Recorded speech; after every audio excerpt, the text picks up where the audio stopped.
first thing I want to talk through is if you're flipping houses, a good quick and dirty is the 70% rule. It simply says you take your ARV, which the very first thing you're going to do is find out what is this thing going to be worth when it's all fixed up, said and done, HGTV ready. Okay, so you're going to determine this house's potential, max potential, and I won't even say max potential. You want to determine this house's max potential and then hedge it off a little bit. If you've got, and some of the ways you do that are contacting your agent and say, hey, pull some comps for me. If you've got access to the MLS, do this yourself. If you've got, if you don't, you need to have a really good relationship with your real estate agent to say, magic words are, pull some comps for me, because you want to determine, what are the comps, what are the, what is it likely going to sell for. And if you're, I'll tell you this right now, I talked to some people last week that they have some reluctance from their agent, like they're asking them to, pull teeth or something. If that's your agent, you honestly need to find a new agent. You should be able to reach out, and again, you're not going to want to, bludgeon them to death asking for comps, but when you need comps, you should be able to reach out to your agent and just get comps. And so they're gonna, and hopefully and take for at face value, or don't always take it at face value. Take it with a grain of salt to investigate just a little bit further until you know that the comps you're getting from your agent are solid. Okay.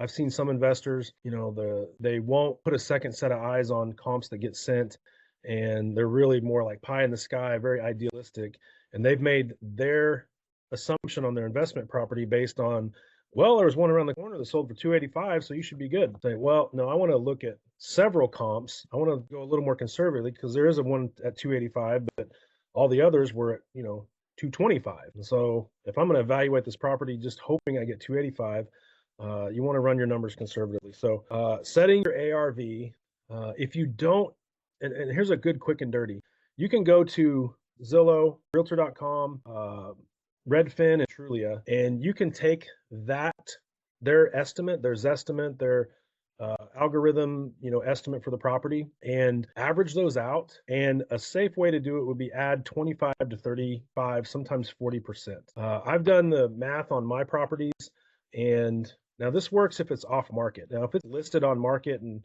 they're asking $140,000 for the property, it's going to show as $140,000 on each and every one of them. But if it's off market, even if it's on auction, they'll usually pull the Zestimate off of there. But this is kind of a quick and dirty trick.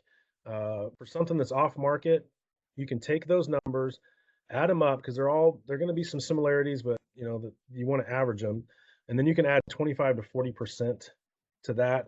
That will give you a conservative estimate. And I've done this over the last project I did. I determined that I've sold my properties at 137% of Zillow. So take that for what it's worth. That's a quick and dirty. Now, again, don't build your entire business on that. Just build your first, sniff of the deal. Is this going to pass the sniff test? So understanding what that ARV is, and then you can build a flip formula. 70% of that ARV, I'm going to use simple numbers, $100,000 ARV, 70% of that, 70,000. The flip formula tells you to take that 70,000 and then deduct your renovation costs. So your rehab, say for this example, it's $20,000. Your maximum allowable offer that you should give is for that property is $50K. This is going to keep you out of trouble. If you got your ARV that's conservative, and we're going to talk a little bit about arriving at your rehab number, that 70% rule minus your rehab should give you a maximum allowable offer that, again, should keep you out of trouble and keep you from paying $80,000 for that $100,000 ARV house.